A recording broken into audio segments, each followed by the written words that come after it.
presented by SK Raj Films and Music, Golgama Chowk.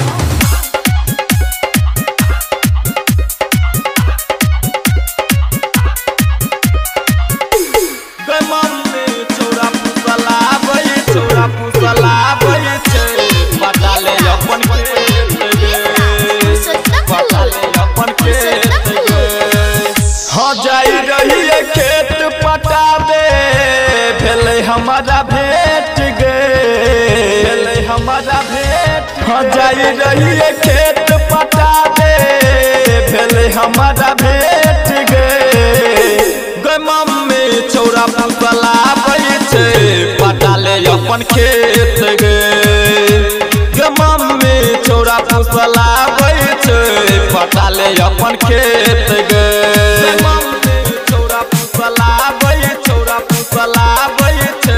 पटाले अपन खेत गे पटाले अपन खेत गे मम्मी छौरा फुसला बैठे पटाले अपन खेत गे पटाले हाँ पटबैले आबै छै रोज छौरा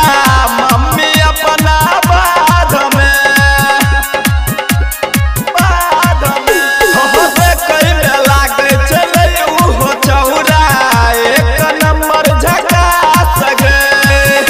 हमारा रोज देखी देख के केलक परेशान गे हमारा रोज देखी देख के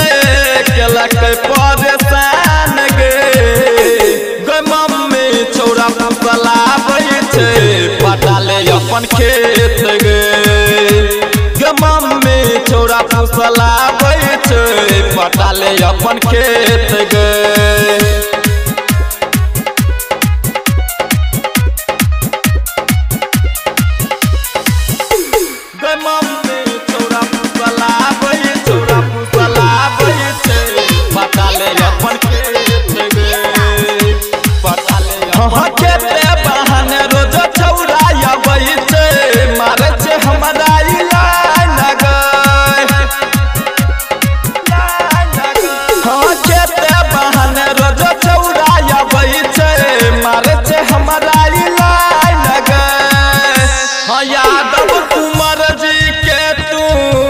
बतियाल मान गे